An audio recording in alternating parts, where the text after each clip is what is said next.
প্রচন্ড গরম করতেছে আমাদের মানে এনভায়রনমেন্টের আপনাদেরকে নতুন আসছেন আরো কি নির্দেশনামূলক বক্তব্য দিবেন। আমি এখানে আমার সংক্ষিপ্ত বক্তব্য শেষ করলাম। আপনারা যে কোনো সময় যে কোনো বিষয়ে যদি কোনো সমস্যা ফিল করেন বা কোনো গুজব বা এলাকায় যদি বিশৃঙ্খলা দেখেন তাৎক্ষণিকভাবে আমাকে জানাবেন। অনেকে জানায়, অনেকে আমার সাথে যোগাযোগ করেন, বিশেষ করে ইসলাম ফাউন্ডেশনের যে নেতৃবৃন্দ প্রায় সময় আমাকে সহায়তা করেন। সবাইকে ধন্যবাদ জানিয়ে আমি আমার বক্তব্য শেষ করলাম। আসসালামু আলাইকুম। ধন্যবাদ স্যারকে। এই পর্যায়ে আমাদের সাথে মূল্যবান কথা বলবেন, আমাদেরকে প্রয়োজনীয় দিক নির্দেশনা দিবেন আমাদের অভিভাবক উপজেলা নির্বাহী অফিসার হাফিজুর মাহমুদ।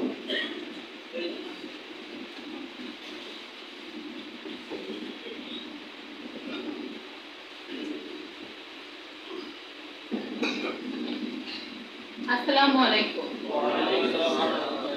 আমাদের আজকের এই মনিটরিং সভায় উপস্থিত আছেন আমাদের হাইমচর থানার অফিসার ইনচার্জ, ইসলামিক ফাউন্ডেশনের কর্মকর্তা এবং উপজেলা শিক্ষা অফিসার। আমি সবাইকে ধন্যবাদ জানাচ্ছি আপনারা এখানে যারা উপস্থিত হয়েছেন। আমি জানি মিটিংটা শুরু হওয়ার কথা ছিল সকাল 10টায় এবং আপনারা অনেক দূর দূরান্ত থেকে এই গরমের মধ্যে এসেছেন, অপেক্ষা করছেন। আমি দুঃখিত মিটিংটা দেরিতে শুরু হয়েছে এবং আপনাদেরকে ধন্যবাদ জানাই ধৈর্যের সাথে অপেক্ষা করার জন্য। আপনারা এখানে যারা আছেন আপনারা কিন্তু সমাজ গঠনের ক্ষেত্রে, সমাজ বিনির্মাণের ক্ষেত্রে, একটা রাষ্ট্র গঠনের ক্ষেত্রে আপনাদের ভূমিকা অনেক গুরুত্বপূর্ণ।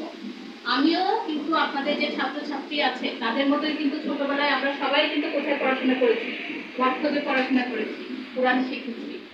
এবং যে ছাত্রছাত্রীরা আপনাদের কাছে আসে তারা কিন্তু মাটির মতো, তাদেরকে আপনারা যেভাবে গড়ে তুলবেন, যা শিখাবেন তারা কিন্তু সেভাবেই বড় হবে। এবং তারা হয়তো পরবর্তীতে স্কুলে পড়বে, কলেজে পড়বে, মাদ্রাসায় পড়বে, কিন্তু তাদের যে নৈতিক শিক্ষা, মানুষ হিসেবে তারা কিরকম হবে, তাদের সেই ফাউন্ডেশনটা কিন্তু আপনাদের কাছ থেকেই চলে আসে। আমাদের কিন্তু একটা ইসলামিক রাষ্ট্র সেই হিসেবে যে আমাদের 95%-এর কাছাকাছি বা 90%-এর উপরে কিন্তু এখানে এই দেশের মানুষ কিন্তু মুসলিম। আমাদের ইসলাম ধর্মে যেসব নৈতিক শিক্ষার কথা বলা হয়েছে, যে মাদক নেওয়া যাবে না, নারী নির্যাতন করা যাবে না, চুরি করা যাবে না, ইফতিজিং করা যাবে না, এই শিক্ষাগুলো কিন্তু প্রাথমিকভাবে আপনাদের কাছ থেকেই আসতে হবে। আমাদের এখন একটা এই সমাজে একটা বড় ব্যাধির মতো ছড়িয়ে পড়েছে মাদক। আমি ইমাম সাহেবদের কাছে আমার বিনীত অনুরোধ থাকবে, আপনারা যখন খুতবা দিবেন, এই যে শুক্রবার যে খুতবা হয় সেটা কিন্তু আমিও শুনি,